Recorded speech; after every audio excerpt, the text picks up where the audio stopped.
All right, I think we're ready. You good? Let's do it. Why are you typing in your computer? I'm just typing stuff, you know. Don't worry about it. Don't worry about it. All right, here we go.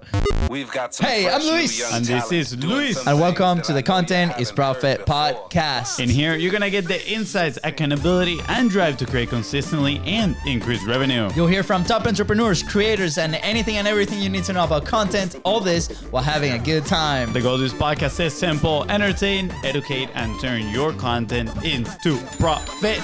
Let's go. That is right, guys. If you are enjoying this show, go ahead and follow your favorite podcasting platform. And now on YouTube, if you want to see our faces, let's go. We're all caught up. We're all caught up there. So super excited. And on social media at BIZBROS. That is right. And if today's guest help you move one step closer towards your goal, please don't forget to share this episode and leave a 5-star review. That's right. I hope you're ready to learn more about podcast collaborations and how it can help your business. That is right. Today's guest is a top 5% podcasters. I think that it's higher than 5%, honestly, and one of the best when it comes to building partnerships that last. He's the co-founder of the Podcast Launch Agency and the Podcast Launch Accelerator, which is meant to get you from zero to hero in the podcasting world. I made that up, but I think, you know, after talking to him multiple times, I can tell that he's going to take you from zero to hero. So you better stay tuned in today, guys. Please welcome the one and only Chris Cownden. What's up, Chris? Let's act a bit silly. Let's go. Hey, I love the dancing. I love the dance moves. We're all about it, you know? We should start sending some debriefs before the podcast. Like, hey, look, there's going to be music. There might be some dancing included. So No. I don't agree with that because then there's no surprise excitement. Surprise element. That's right. I know, that's Chris. right. I know we throw you under the bus. We're like the party time. Let's go, baby.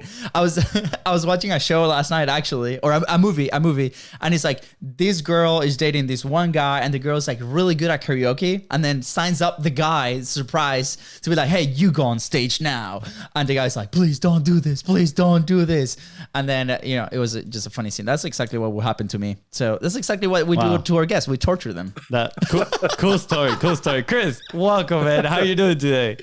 Thank you very much. What a great introduction, and thanks for doing this on a Monday at the start of the week. But what a great high. Great way to start. Lots of caffeine, music, dancing. There's no other way to start in the week, you know? FONZI's 2 double shots in, and Chris, before we started the interview, she shows a coffee mug and it's like, I'm on water. I'm like, that's probably healthier, way healthier. Yeah, trying to catch up now with the H2O. Yeah. Stay hydrated. That's right. That's right, especially if you're in front of the mic. coffee all weekend. There we go. Now, Chris, for those that don't know you, for those that might have missed the few lives that we had last week, right, where we talk a little bit about what you're building in the Podcast Launch Agency and the Accelerator, why don't you share a little bit about yourself? How did you get into podcasting at all? Oh my goodness. So I started March 2021 with little to no confidence and just decided to go all in and interview 52 experts in the least amount of time. So I did it in 4 months' time. Nice. And that just took off. I got hired by AppSumo. That opened huge doors. And yeah, my confidence blew up. I'm still not so confident on camera, but the more you do it, the better you get at it. So, Chris, that's why I'm on Content is Profit podcast. Let's go. Chris, with that accent, you're confident. Yeah, you can just assume that it is high. It's high. Like I'd rather have a British accent than a Hispanic accent. Just gonna put that. It's from March 2021 to now. It's definitely up there, and that's because of some courses I've taken, and then just having more conversations with confident people. It helps. That's awesome, man. Yeah, I just did a quick math here. Did it in my head, did it in the computer and the calculator.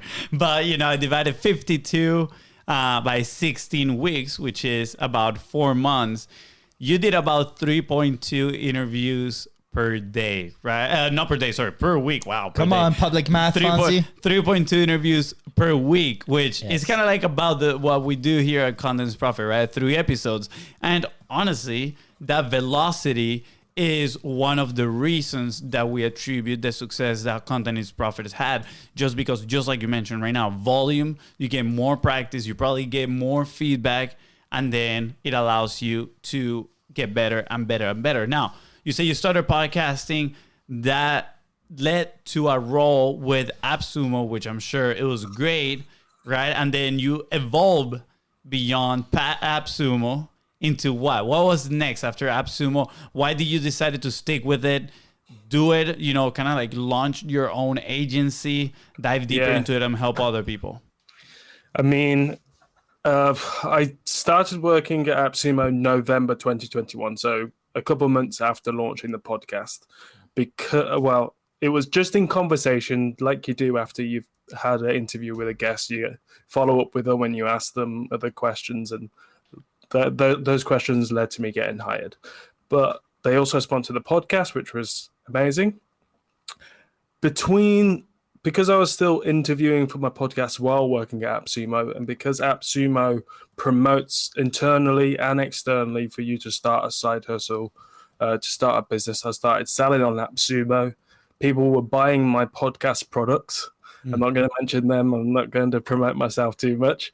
But, you know, I sell a couple of products on AppSumo. That took off. Then there's a couple of people that I interacted with on a day-to-day, their agency owners, their marketers. They kind of pitched me to work with them or to partner with them in their own agency. But I was never really a fan of the direction I wanted to stay in the podcasting industry, because it had given me so much already. And a friend, Phil, the podcast mogul, my co-founder, said, why don't we just launch a podcast agency, but do the one-stop shop and do the talent management, do the editing, but collaborate with people that have supported us, that have been experts on my podcast. My podcast is talking with experts, so let's collaborate with all the experts. Yeah, that's 100%. amazing. One of the big points that we've talked about that I think has been the biggest win for us has been generating opportunities from the podcast, right? And that can look in that can have many outcomes, right? That could be like a client, that could be a collaboration, that could be a referral, that could be just a cool relationship, right? At the end of the day. So obviously for you, it brought you those opportunities. Is that something that you encounter like along the way? Like how was that process for you? For us, like, and I'll give a little background, right? It's we did 20 episodes on our own, right? And we quickly ran out of things to say. So we either had to learn more, we had to do more research, right? And we're like, well, why don't we just bring like first, you know, our friends in the industry, the people that we're working on right now, and then also our mentors, like our coaches or things. And then from there, it kind of spun up. But immediately after, we got an opportunity to be like, they asked us a question, be like, what do you guys do? Like, what is the thing that you guys are working on right now? And it gave us an opportunity to explain what we did and show a demo. And then our first client on that side came out of that, right? And we're like, wow, this is a super cool way to transition. It happened very naturally. The trust was there, right? We're not pitching. It was like, wow, this is an opportunity to do something else. And from there, you know, we were able to be on stages, online stages, like a bunch of other things. For you, how was that? Like when you started the show, right? Was that the initial intent or no? I see you shaking. Not at all. No, I started the podcast and there was a couple of people that were asking, so what do you offer? And at the time, I did not have an offer in place. Yeah. I was there to learn from the experts that did have an offer in place and try and figure out, what could I do differently, or how could I put something together? So what I was selling on AppSumo was my strategy to get my podcast live. So my 52 episode is the podcast launch strategy. That's what it's called. Let's see. And the people that had bought that, I brought them into my private community and I wanted to serve them more. And because my role at AppSumo was partner success or customer success, making those selling on AppSumo make more money on AppSumo. That was my main priority. Yeah. So then I thought, well, all my customers that are coming from the podcast launch strategy product, let's try and serve them better and get their podcast live. So I ran a giveaway with King Sumo, one of their products on AppSumo. Mm-hmm. Got some people through that and then started launching products and getting some early testimonials. And then I used those to get more paid clients. Amazing. Yeah. I love it. Yeah, I know. I think is super interesting. And I'm curious to know, do you always had the mindset on collaboration, right? Have you always lived your life on kind of like, let's lean on to others, help each other out? Or again, like, did you just stumble upon this and then you're like, oh, wow, like this can actually benefit a lot of people. Let's do it. Yeah, so I think because I was already interacting with experts and I was one of the questions evolved. They're not set questions. They're a bit like the Content is Profit podcast is the curiosity base. So I was asking, how do you generate revenue for your business? Yeah. And some experts would say that they did it with joint ventures, or they did it just through word of mouth or referrals or affiliate. And I thought, oh, let's build my affiliate commissions, and then let's do this, and let's test a couple of things. And then I realized that there's more power in two minds working together or three minds working together than there is one. And there's different perspectives. Yeah. I'm a specific person. I like lists and details, where Phil is the idea strategy guy, or we've got somebody else that does the branding and somebody else does the editing. And I like that collaboration. Absolutely. My past is I used to be a chef. So there's a lot of teamwork, lots of collaboration under high amounts of pressure, and just get it done. So there's always been collaboration in my blood, but not as extreme as it is right now. It's like we can pull from different legs and create some amazing things. Absolutely. I love it. And I love that element of, that you kind of like brought from the cooking world, right? Being a chef. What's your favorite meal? What's your best food that you make? I'm here prepping for lunch, so I need to get hungry. Yeah. Oh my goodness. Well, I don't cook that often anymore, believe it or not. But I think I can definitely put up some really nice fresh pasta. Ooh. Yeah. And nice. I was a pastry chef, so you got me a pasta. Yeah, you got me a pasta, bro. I mean, as football players, right? As soccer players, we grew up eating tons and tons of pasta.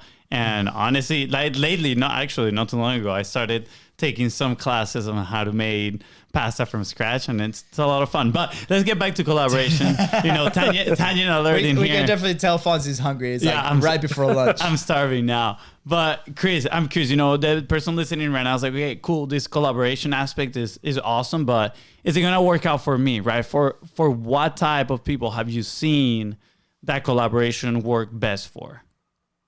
Ooh, work best for? Oh my goodness. Well, there's some, for more established podcasters that have been in the game for a while, they already want to do collaboration because they know that's one of the best ways to grow the podcast.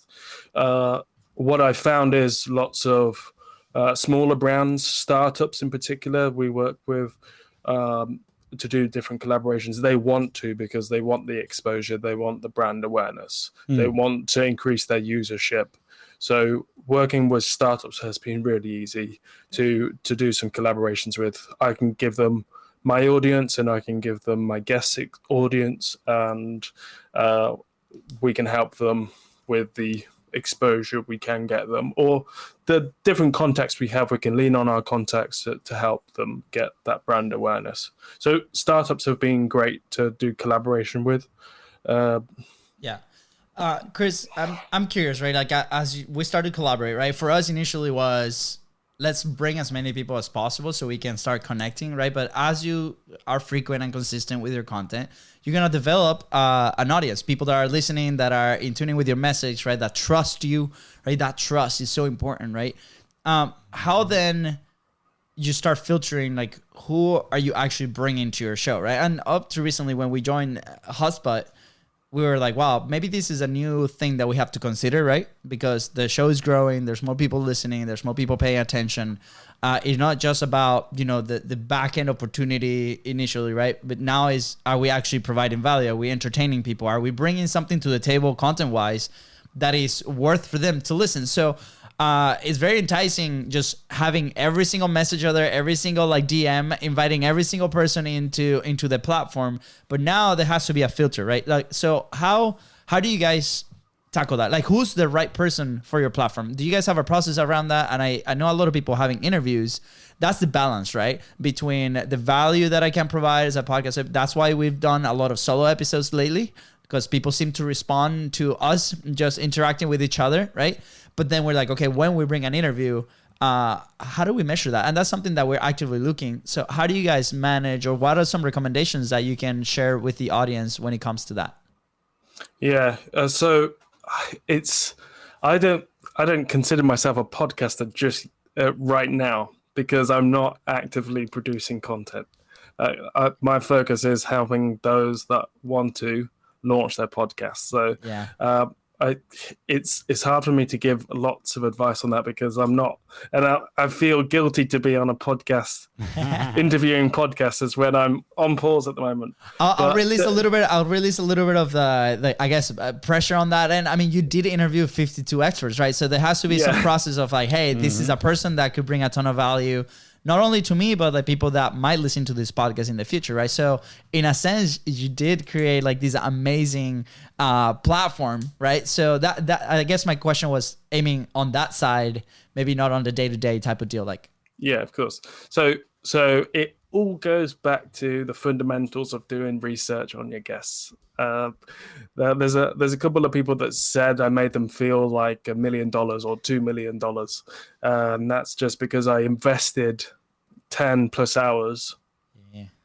pre-interview, learning about them, listening to their content, reading their content, finding out what others might not have found out about them when they interviewed them, and referring back to episodes that they'd been on and trying to uncover more. Because if they're experts, they can give expert advice. I wanted to be able to get, like you are, actionable tips that my listeners could take and take action on. So I was focusing on 3 actionable tips per episode. And if the guests wanted to share more, they could. But I did a lot of upfront research. Probably the same as you. We had somebody fill out the onboarding form. But a little bit of back and forth via email, but always a pre-qualification or pre-call conversation for 15-20 minutes, get to know them, and then decide from there if they're going to go to the interview. And most of the time they would go to the interview, because I would do a ton of research. I would be itching to talk to them, and then because I gave them a great experience, they come back for more. Oh. Yeah, absolutely. It does sound like building rapport, like you just mentioned, right? It's a huge step into kind of like advancing these collaborations and finding more opportunities, right? And I feel that's kind of like how we feel as well. We do have a previous call with you. Obviously, we did like lives and everything else, right?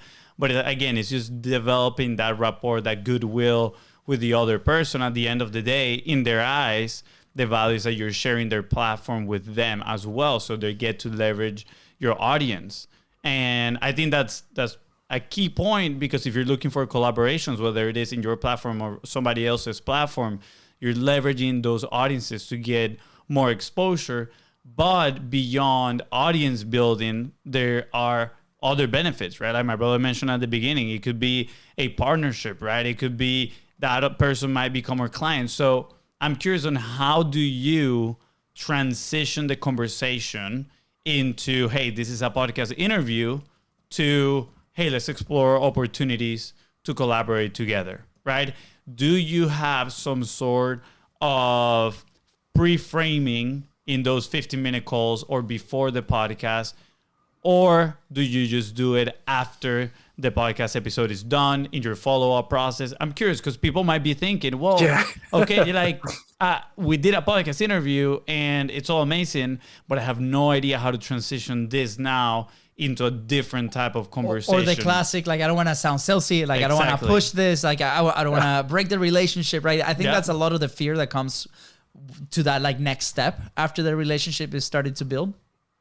Yeah, I think collaboration is not something you do much preparation. Well, in the way it's worked for me is I've delivered a great interview and we've had a great conversation, and I don't expect anything else in return. But I don't know what it is people want to work with me. Maybe that's because I created a really great experience, or because I'm curious and I'd learn as much as I possibly can about the guest. And I ask them, how can I help? Is there anything I can do? Sharing their content, liking their content, referring them guests. Do you want to be on other podcasts? Great. I know this one. What kind of projects are you working? Because I'm interested in what other people are doing. What other projects are you doing? Do you need help with that? And when they say yes, then you talk, oh, well, if I bring you this, then I can get this. And more like an affiliate partnership first. And then it's actually, we want to do something together. And then that's when the conversation starts. So do like 90% for them. Show that you're interested and eager and want to learn, and especially if you're at the beginning and you don't know, you ask the experts, you get inside their courses, you invest in their courses, you just show, you become their best case study. Then you can do some collaborations together. Yeah. You mentioned this a couple of times, and I wrote it down here. It's like great experience, right? And a great interview. And we've been in some podcasts as guests, or, people come to us and we do get a comment where like, it's different, right? I had a good time, XYZ, right? So, and for us, from the very beginning, we're like, how can we make this very different? Part of the intro is part of that element, right? It's like, wow, like this is so different than any other show that I've been on. We get that comment very often, right? And we're like, every single day, we're like, hey, how can we make it better? 1% better for the guests, so it's easy for them, it's fun, it's enjoyable, right? We're bringing them into our house and we want them to feel really good, right? And that looks a certain way to us and to our guests. So what would you describe as a great experience on your side? Because it's not just the right questions, right? There's other elements involved, right? Is the back end of the show, is it easy for them to join the call? Is it, is there an email coming through? Is there a reminder? Like there's all these operational things, right, that could add or subtract from that experience. So I'm very curious, like for you, focusing maybe on like the least friction for people that are starting, that might be intimidated a little bit to like bring that expert into their own platform. What are some things that they can look into to provide that great experience?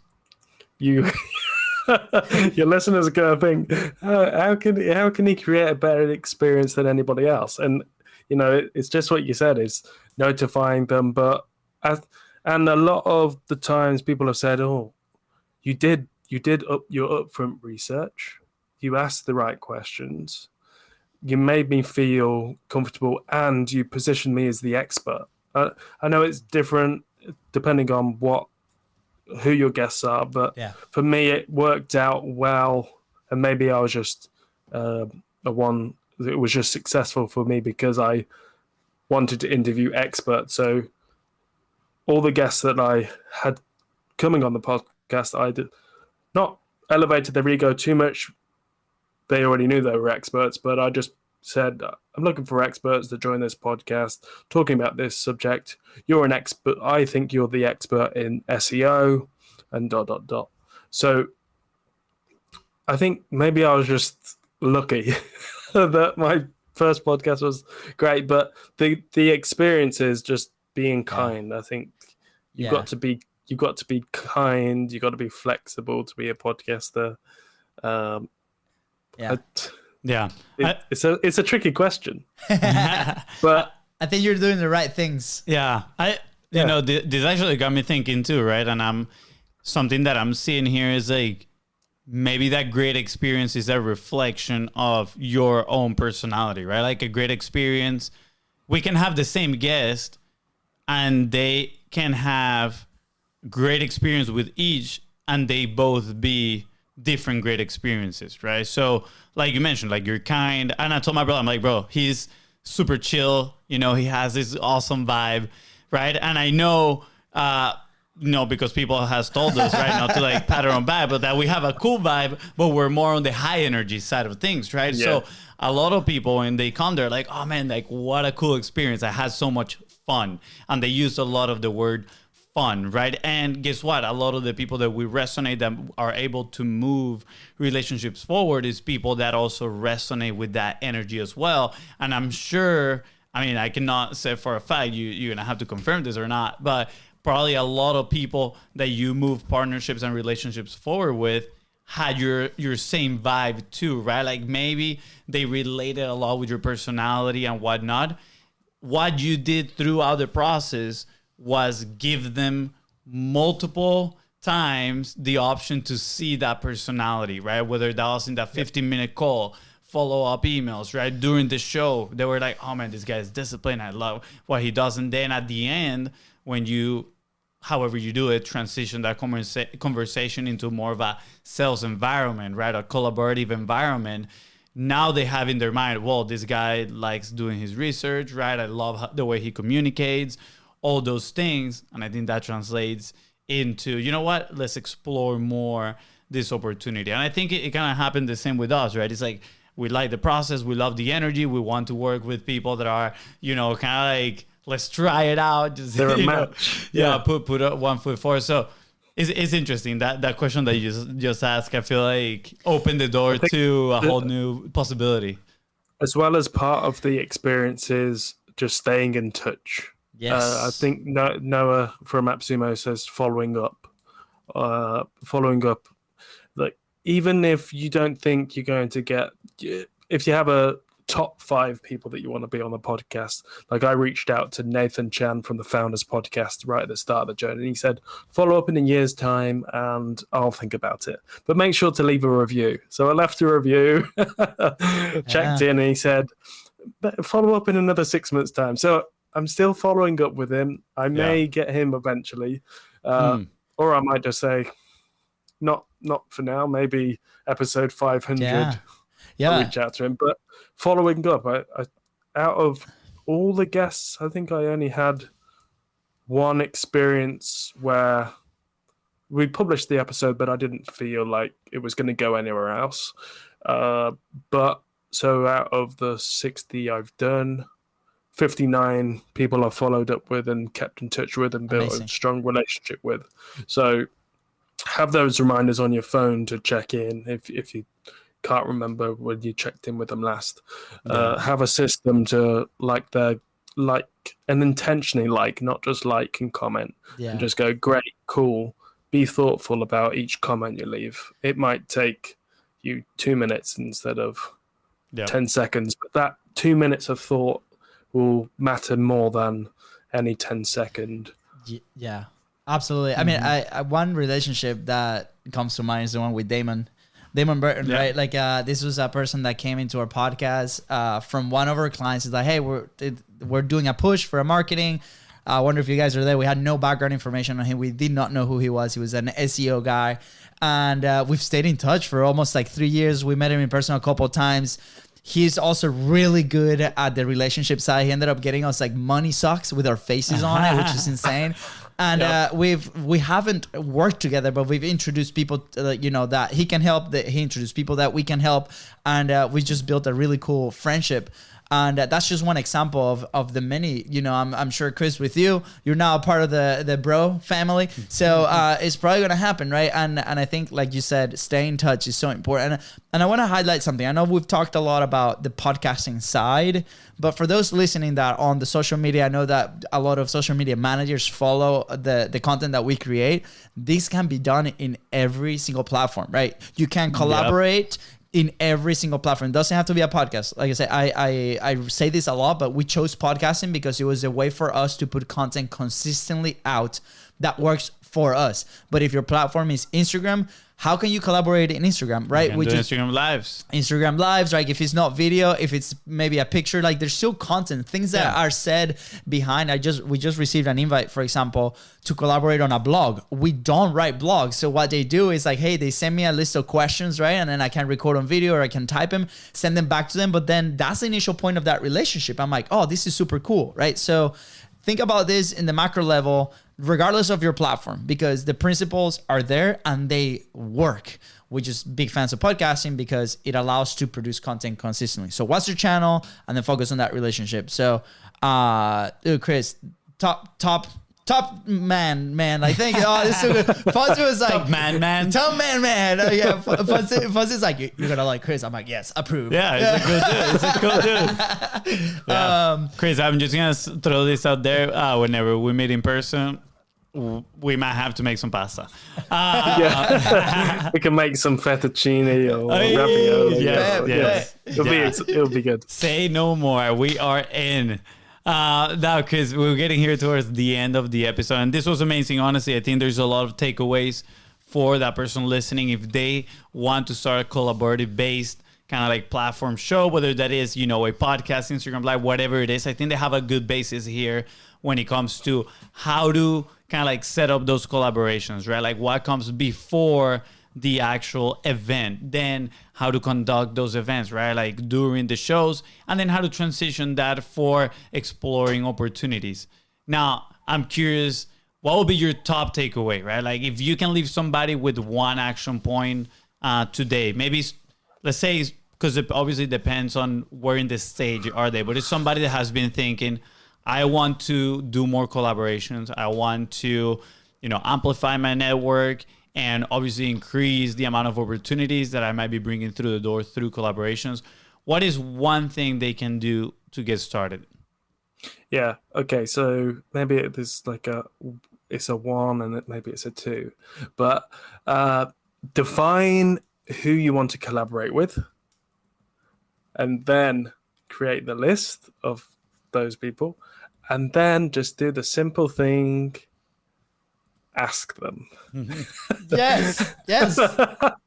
Because every single time I've asked, there's either been a no or a yes or a maybe next year or follow up. That's what I mentioned before. So ask and be curious about it. Just say, out of curiosity, are you hiring at the moment? The AppSumo one. They said, no, we don't hire internationally, but we can put you in touch with the hire team. Great. That led. Yeah. Curious. Do you sponsor podcasts? No, we don't have the budget for it. What were you thinking? Well, sponsor it for free and I'll promote this. You can still get a sponsorship that way. Yeah. Paid sponsors as well. Just ask. Be curious and ask, because there is a lot of opportunity out there. And a free opportunity might come, but then a paid opportunity will come later once you built that trust and that relationship. Yeah. And you actually remind me of one of the what we call hashtag golden boulder moments that we've had. I don't remember which episode was this, but it was with our good friend Gary Spurgeon. He lives here in Jacksonville, Florida. He owns his own podcasting studio, and he has been in the broadcasting world for like 40 years, something like that. Yeah. And one of the best tips he gave us was, when you're starting, literally go out there and look for sponsors and just tell them that they can sponsor your podcast for free, right? So he's like, go and look for, I don't know. I think the company that he used in the example was like Pepsi. He's like, go and find Pepsi and tell them, hey, I'll do 52 episodes, with your brand. Just let me know. Allow me to say that I'm sponsored by Pepsi and for free. And they're going to be like, sure, free advertisement. Absolutely. Go ahead. And what this costs is that every person that starts listening to your podcast, they're going to be like, whoa, he's sponsored by Pepsi. And now you're borrowing the authority of that brand as well. Like, imagine all the people that immediately heard your podcast for the very first time. And you're like, hey guys, welcome to the Awesome Chris Show, sponsored by AppSumo. In their minds, right? If they're in the world and they know AppSumo, they're going to be like, wow, this guy is big for having AppSumo sponsor them. So that is such a good move. By the way, they were a paid sponsor. It was my first $75 as a podcaster was the AppSumo sponsor. Let's go. That's awesome. That's awesome. I love it, right? Like, you could go other directions, and I think that's huge. That just unlocks like new possibilities for a lot of people, right? Like at the end of the day, it's like what's gonna elevate the platform, right? Search if you're looking for the sponsorship or like those relationships, right? At the end of the day, if a bigger brand, it might take a little bit more time, right? On that, stay in touch, or how can we add value to that specific person or brand through our show? So, there's many answers to that. We can go from having great conversations, doing the proper research, providing a great experience inside of the show, right? Yep. I remember with Todd Brown, episode 40, legend for Fonzie kept calling him Mr. Todd, right? And and I think at some point in the interview, his camera just completely went dark, right? And for 40th episode, and we're like, oh boy, I think it was like 10th guest that we've ever had, something like that. And somebody else would have freaked out. And what we did was, okay, let's go to override. Let's continue to talk about the things that we were chatting. And all of a sudden he comes back on and he told us, hey guys, like my camera battery just went off, right? But at the moment he continued talking, and then he told us that after the interview, and he immediately after, he was like, by the way that you guys run this podcast is very professional. You guys, and his comments like, you guys are gonna be huge, right? And we're like, oh my gosh. And that was like the comment that we needed at the time to continue, right? So it's like, okay, that was an example, a very specific example on how to provide a great experience for that guest and maintain the thing. So Chris, I think you brought a ton of golden boulders today, very actionable steps. We're going to obviously leave all the links right below. Yeah. We have one more question before. You almost forgot the most important question of all. I was not going to say that. That was like my preface to the last question. Okay. I never miss the question. I know. That's why I was surprised. I was surprised. I was like, is he going to make the question today? Chris, he just loves to throw me under the bus. Just saying. Okay. So, Chris, where will you be if you never published? Where would I be if I never published? Oh. That's a deep question, because at the time of podcasting, I didn't really know what I was doing, what direction I was heading in. I would be struggling and probably, I don't know. I wouldn't be where I am. Let's say that. Yeah, it's thank you, by the way, for your honesty. Same for us. I don't know. Fonzie will be under a ditch somewhere. Oh my god, bro, that's so dark. No. I like to think that I would be potentially thriving somewhere else, doing something else. I don't know. What? I don't know. Honestly, it's probably my favorite ending question, because it shifts the mood completely. But the reason why we ask this question is to bring it on to the listener and put it into perspective, right? Like, we didn't plan for any of this to happen. We're like, let's just start a podcast. We took action, and then we realized, like, wow, the benefit of it has been amazing. And I understand that podcast might not be for everybody, right? But also we want to illustrate the value of putting your message out there, which at the end of the day is creating opportunities, right? Because, the person that doesn't ask, the person that doesn't put their message out there, they will not get anything in return. You need to put yourself out there. So that's why we ask it, right? Even when you say, I don't know where I would be, right? That is saying to people that if I wouldn't have put my message out into the world, I would potentially live in a world of uncertainty, right? Yeah, when in reality, I'd still be lost. I wouldn't have direction. I wouldn't have that clarity. I would still be jumping to do different jobs. Yep. Lost in what career could I do next, and what could pay this well, and So, thanks to podcasting has changed my life. That's awesome. Awesome. Thank you. Chris, it's been a pleasure, my man. Like I was saying before, Fonzie interrupted me so abruptly. We're going to leave all the links right below for people to learn more about you. Go launch their shows. I think it's, obviously you guys have talked in the group. So I encourage everybody to go on and continue that journey with you and with us as well. Anything else, Fonzie, you want to add? No, I'm actually, I'm in my mind. I'm excited to edit part of this interview. I feel like we have some golden boulders in here that we can share with the world, and get more people interested in the podcasting world. Yeah. Chris, anything else you want to add before we head out? We've got the Podbean campaign launching this week. Let's go. The crowd going crazy. Let's go. Awesome. Well, I think that's the episode. Yeah, that's it. Chris, thank you so much, man. Really appreciate you. With that said, guys, thank you so much for tuning to the Contents Profit Podcast. Go ahead and follow the show in your favorite podcasting platform and on social media at BIZBROS Co. That is Ryan and Chris here, help you move one step closer towards your goal and to build a collaborative platform. Please don't forget to share this episode and leave a 5-star review. See ya. Bye, guys.